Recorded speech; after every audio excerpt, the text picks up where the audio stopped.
careful. Hey guys, so I want to talk to you a little bit more about titanium and a gravel bike as I'm riding my gravel, more of my all-road type of gravel bike on my Century ride again. This will make my second Century for this month and third long distance ride, because I rode 93 miles last Saturday. So let me navigate this real quick. Anyway, so I want to talk a little bit more about choosing a titanium frame for your gravel build, or choosing a gravel complete titanium bike, and things to consider if you are really interested in titanium. Is it really worth it for you to spend 2, 3, 4x for a tie frame from a smaller frame builder, from a frame builder that may butt their own tubing, do their own CNC machining, do all that stuff and hand build it to your specifications, to your weight and riding style? Or is it okay to just get a pre-built small, medium, or large titanium gravel bike from one of the more factory built gravel bikes? Sorry, it's dark in here. So I think there's a couple things to consider there. Probably the biggest thing is cost. So you can get a Motocombi, a Carver, some of these mass-produced titanium frames, fairly inexpensive, for a little bit more than a steel frame, for about the same price as an aluminum frame, maybe a little bit more, even a low-end carbon frame. So when you talk frame material and price, titanium has approached that inexpensive level that puts it in the same playing field as the other frame materials for the most part. But there is still going to be an upcharge for those companies that are going to source and design and work with a manufacturer to put their brand on it. I had a Twin 6.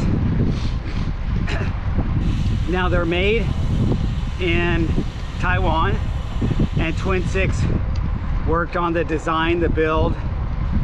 You could buy frame only, or they work on the spec kit for you if you want to buy a complete. But Twin 6, like many other companies, figures out what frame they want to build and then works with somebody over there that are really good frame builders. They will build them a really nice frame. They tell them the sizes they want and some of the specifications on the geometry and the details of what type of dropouts and what type of mounts and all that stuff, how they want the head tube, the bottom bracket, all those things. Of course, they're going to go with what's more popular. If it's a mountain bike, they're going to go with Boost 148 and probably a threaded bottom bracket. If it's a gravel bike, they might go with a T47, or they're going to go with a threaded 6873 bottom bracket. Just depends. Some of them actually still do press fit, and there's nothing wrong with press fit. You just have to have the right tools when if you're a home wrencher and you want to pull out those bearings and put in new bearings. So there are that. Well, I mean, you have to have those tools even with a threaded, because those standards are all over the place. with what type of tool you use to ratchet that on there. So there's that, and then there's how they estimate what type of rider would be riding that frame and what their body weight would be for a small, medium, or large, how they would want their stiffness to compliance, all those factors. They're going to do that. They're going to prefabricate that or pre-analyze that and tell that manufacturer, build me up 100 frames like this in small, medium, and large. Okay, that's what happens, and that's been happening with many industries, with many products, and they do the same thing with bicycles. When you get a smaller frame builder that is going to consult with you and choose the tubing with you based on your preferences, they're still limited too. They may say, okay, we're going to use Reynolds tubing, or they're going to use some other brand of tubing. Those tubings come in specific lengths with specific profiles, and they order them, and they'll weld you a frame based on those numbers and exactly what they feel they should do with that to build a frame for you. Then there's the other frame builders that have a little more, they have more tooling and they have more time and experience doing frame building, and they're gonna perhaps CNC or 3D print some of the gussets, some of the dropouts and different things like that. They're going to do that because they want to level up and they want to fine-tune that ride into a better ride feel for you. And some of them have been doing it for a very long time, such as Merlin, such as Seven, such as Moots. But Moots, I think, went to mass production.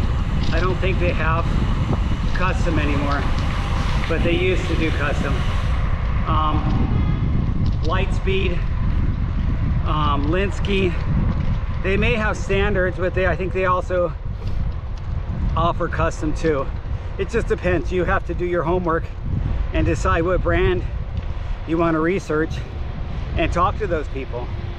And I think that is worth it, worth your time and effort if you're really interested in getting the right titanium frame for your gravel build.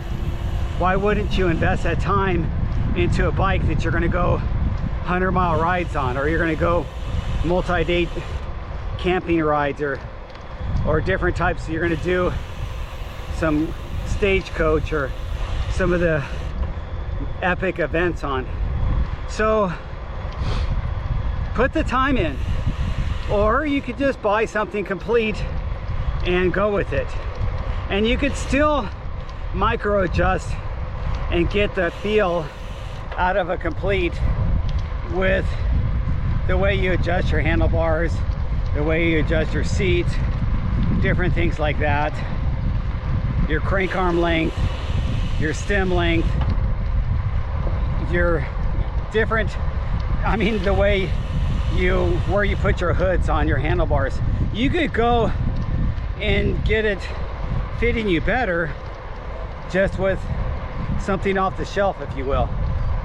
So you could do that, or you can go the other route and go really deep into the details, is the way I'd like to put it. So if you're going to go deep into the details, and if buying a titanium frame to you means that forever bike that you will be riding long distance, and for me riding long distance, and you want to feel comfortable going on these really long distance rides, and you want to enjoy the comfort and of a bike that you feel that meets your needs specifically, I mean, maybe a part of it's psychological, but there is parts of it that I think are really not just psychological, that you will feel when you go full custom. So as you guys know, I have full custom, and this is my full custom 7 Evergreen, and I've been riding this bike for a long time. I built it up with many different parts. Right now I have it built up really nicely and I use different wheel sets, so I like it. And this bike I will hand down to my kids. So if that's something that interests you and you would like to do, then go full custom. If you think you're going to buy another bike in another year or two, and you're just kind of getting into it, but you just want to try a Thai bike, maybe just buy one that's less expensive, thinking you're going to turn around and flip it a few years later to one of your friends and decide if you want to go carbon or something else afterwards. It's up to you. So you have to know what you want to do, and you should do you. So I'll leave it at that. Thanks for watching.